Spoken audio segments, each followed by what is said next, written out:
And the next bill is House Bill 7688, an act relating to criminal procedure, grand juries. And we have Steve Alquist is here. Steve, would you like to testify?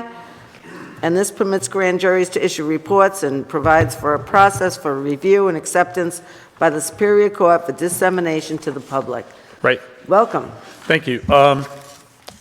I want to talk about supporting this bill. I support this bill because, in honesty, I don't feel I can fully trust the Attorney General.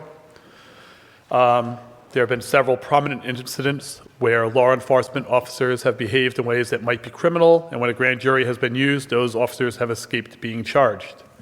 I'll talk about one case in particular from 3 years ago when a Wyatt Correctional officer in a pickup truck drove into a group of protesters, injuring several. But I could just as easily talk about a grand jury decision from last week where a grand jury failed to indict a Providence police officer, Domingo Díaz, after he beat and spit upon a juvenile in custody on video.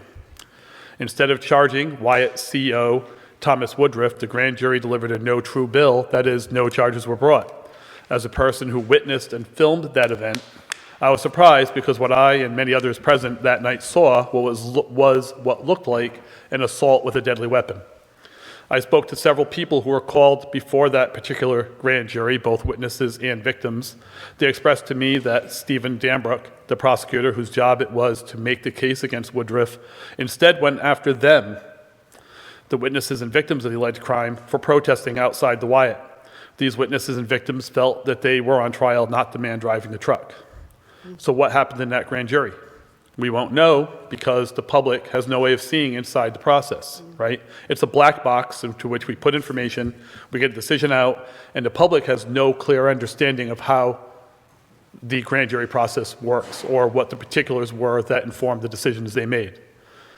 Now, I have doubts that a report written from the point of view of the Attorney General will be enough to ensure transparency or guarantee that public trust will be engendered. But such a report is sure to be shaded implicitly or explicitly in favor of the Attorney General's office.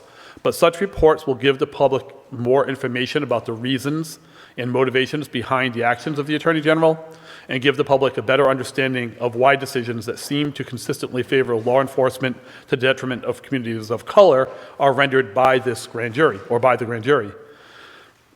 The other aspect of the bill, the one that allows investigations like the one in Pennsylvania that found decades of clergy sexual abuse, is also an important reason to pass this bill. With this tool, we could investigate decisions made by powerful healthcare companies, electric power companies, to Port of Providence, more. So I'm really in support of this bill, but I really think that transparency is super important, and I would love more information on these types of decisions, not less. And so I do support this bill. Thank you, Steve. Any questions of this witness? Edie? No? Thank you for your testimony. Thank you. No problem. And we have other witnesses, Mike DeLauro, who I don't think is here. He has written testimony. And Randall Rose, I don't see him either, and he's in favor of the legislation. So that concludes the testimony on 7688.